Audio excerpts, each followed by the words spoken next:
Pain, back pain, joint pain இருக்கா உங்களுக்கு? அதால் கஷ்டப்படுறீங்களா? போன்ஸ் எல்லாம் ஸ்ட்ரென்தன் பண்ணணுமா? அப்படின்னா இந்த கருப்பு உளுந்து சோறு செஞ்சு பாருங்கள். Hi, this is Saranya. Welcome to our channel Kitchen in the Dark. In the kitchen of equality, blindness doesn't dim the flavor. இன்னைக்கு நம்ம வீடியோல என்ன பார்க்க போறோம்னா கருப்பு உளுந்த வச்சு ஒரு ஹெல்தியான டிஷ் தான் செஞ்சு பார்க்க போறோம். அதுக்கு முன்னாடி நம்ம சப்ஸ்கிரைபர் ஒரு டவுட் கேட்டிருந்தாங்க. அந்த டவுட்டை கிளியர் பண்ணிட்டு நம்ம வீடியோக்குள்ள போலாம். நான் யூசுவலா சமைக்கும் போது என்ன பண்ணுவேன்னா துணியெல்லாம் வச்சு பாத்திரம் அசையாம பிடிக்க மாட்டேன். ஏன்னா அது எனக்கு கொஞ்சம் கம்ஃபர்டாவே இருக்காது. ஏன்னா ஃப்ளேமை கூட்டுறோம் குறைக்கிறோம் அப்படிங்கும் போது துணி பிடிச்சி எரியறதுக்கான சான்சஸ் இருக்கனால எனக்கு அது கம்ஃபர்டா யூஸ் ஆகாது. சரி, அதுக்காண்டி நான் இந்த பொருளை தான் யூஸ் பண்ணுவேன். இது பேரு இடுக்கி. இது பாத்திரம் அசையாம பிடிச்சிக்கிறதுக்கும் நமக்கு ஹீட் நம்ம கையை அஃபெக்ட் பண்ணாம இருக்கிறதுக்கும் ரொம்பவே யூஸ்ஃபுல்லா இருக்கும். இது மற்ற வீடியோஸ்லயே நான் அடிக்கடி உங்கள்கிட்ட சொல்லியிருக்கேன். கவனிக்காதவங்களுக்கு இப்ப நான் ஃபுல்லா எக்ஸ்பிளைன் பண்ணிட்டேன். இது ஈஸியா இருக்கும். இது ஒரு மெட்டலால செஞ்சிருக்காங்க. இதை நம்ம இப்படி ஓபன் பண்ணிட்டு வாய் மாதிரி மீன் வாய் திறப்பு மாதிரி திறப்போம். அதுக்கு இடையில பாத்திரத்தை வச்சு நல்லா இப்படி க்ளோஸ் பண்ணிட்டோம்னா இறுக்கமா புடிச்சுக்குவோம். நம்ம எவ்வளவுதான் அசைச்சாலும் அவ்வளவு சீக்கிரமா அசைஞ்சு கொடுக்காது, கீழேயும் விழுந்துராது. நமக்கு ரொம்ப கம்ஃபர்டபுளா இருக்கும். சோ அதனாலதான் இந்த பொருளை நான் யூஸ் பண்ணிக்கிறேன். சரி, நம்ம வீடியோக்குள்ள போலாமா? நம்ம இன்னைக்கு உளுந்த சோறு செய்யறதுக்கு தேவையான இன்கிரீடியன்ஸ் எல்லாமே இங்க ஷோ பண்ணியாச்சு. வெறும் 6 பொருள் தான். ரொம்பவே ஈஸி அண்ட் சிம்பிளான ஒரு டிஷ். வாங்க எப்படி செய்யலாம்னு அதோட மெஷர்மெண்ட்ஸ் எல்லாமே நம்ம செய்முறையா செஞ்சு பார்த்துட்டே தெரிஞ்சுக்கலாம். ஃபர்ஸ்ட் நம்ம அடுப்பை பத்த வச்சுக்கலாம். ஃப்ளேமை சிம் பண்ணிக்கலாம். சின்ன வடைச்சட்டி அதை பிளேஸ் பண்ணியாச்சு. ஹீட் பண்ணிக்கலாம். பாத்திரம் நல்லா ஹீட் ஆயிடுச்சு. இதுல நான் கருப்பு உடைச்ச உளுந்து சேர்த்துக்கிறேன். இத லைட்டா நம்ம வறுத்து எடுத்துக்க போறோம். ரொம்ப பொன்னிறமெல்லாம் வறுக்க வேணாம், லைட்டா வெதுக்குறதுன்னு சொல்லுவாங்க அந்த மாதிரி.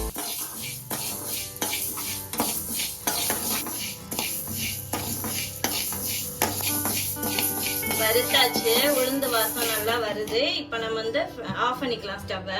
ஃப்ளேம் சிம்ல வச்சுதான் நம்ம வறுக்கணும். இது கொஞ்ச நேரம் ஆறணும். இப்ப நான் கையில 1 கப் ரைஸ் எடுத்திருக்கேன். அதை ஒரு பவுல்ல சேர்த்துக்கிறேன்.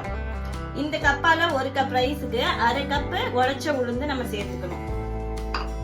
நம்ம வறுத்து வச்ச உளுந்து நல்லா ஆறிடுச்சு. அதையும் இது கூட சேர்த்துக்கிறேன். எதுக்காக வறுக்கிறோம் அப்படின்னா நல்லா வாசம் வரும், அதுக்காக தான். இதை நான் வாஷ் பண்ணி எடுத்துட்டு வந்துடுறேன். நல்லா வாஷ் பண்ணி எடுத்துட்டு வந்துட்டேன். 2 ல இருந்து 3 தடவை வாஷ் பண்ணி எடுத்திருக்கேன். இப்ப நான் ஒரு 3 லிட்டர் குக்கர் எடுத்திருக்கேன். அதுல இந்த அரிசியும் உளுந்தையும் உள்ள சேர்த்துக்கலாம்.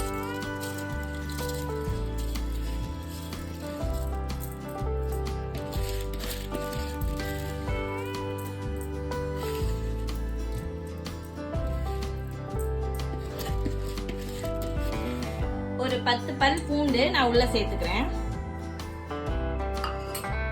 இது கூட கொஞ்சமா சீரகம் சேர்த்துக்கிறேன்.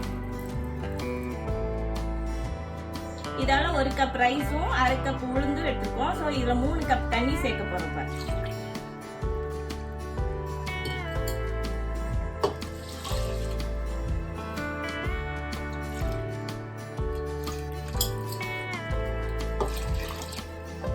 மூணு கப் தண்ணி சேர்த்தாச்சு. 1 டீஸ்பூன் கிட்ட கல்லுப்பு நான் கையில எடுத்திருக்கேன். அதை உள்ள தூக்கிக்கிறேன்.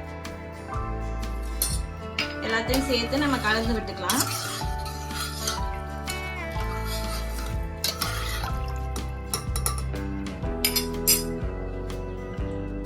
ஒரு பிடி தேங்காயை நான் உள்ள தூவிக்கிறேன்.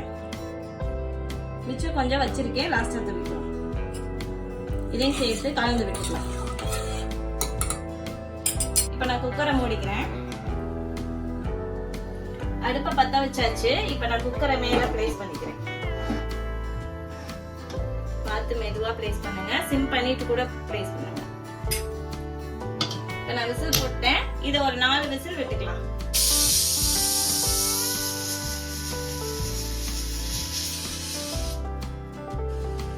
ஸ்டீம் எல்லாம் அடங்கிருச்சு. நல்லா ஓபன் பண்ணி பார்த்துடலாம். திறக்கும் போதே நமக்கு உளுந்து அந்த சீரகம் பூண்டோட வாசம் வருது. நல்லா கலந்து வந்துருச்சு. இதுல நம்ம இன்னும் கொஞ்சம் தேங்காய் சேர்த்துக்கலாம். கொஞ்சமா சேர்த்துக்கலாம். ஏற்கனவே ஒரு பிடி சேர்த்தாச்சு. இது கூட நீங்க மட்டன் குழம்பு இல்ல சிக்கன் குழம்பு இல்ல தேங்காய் துவையல் அப்படி இல்லைன்னா அது என்ன கருப்பு எள்ளுல வச்சு துவையல் செய்வோம்ல அந்த துவையல்லாம் வச்சு சாப்பிடலாம். இல்ல நீங்க மட்டன் சிக்கன்லாம் சாப்பிட மாட்டீங்கன்னா குருமா எது வேணாலும் ஊத்தி சாப்பிடலாம் வெஜிடேரியன் தான். அவ்வளவுதான், ரெடி ஆயிடுச்சு. எப்படி இருக்குன்னு சாப்பிட்டு பார்த்துடலாமா?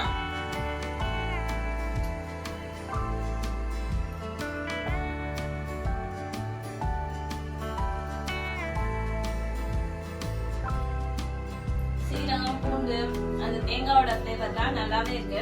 உங்க வீட்டுல யாருக்காவது குறுக்கு வலி மூட்டு வலி அந்த மாதிரி எல்லாம் வலியோட அவஸ்தைப்பட்டாங்கன்னா இத வீக்லி ஒன்ஸ் கட்டாயமா செஞ்சு கொடுங்க. அந்த மூட்டு வலி முழங்கால் வலி எல்லாமே பறந்து போயிடும். இதே மாதிரி டிஃபரெண்டான ஒரு டிஷ்ஷோட நெக்ஸ்ட் வீடியோல பார்க்கலாம். சட்டா பாய்.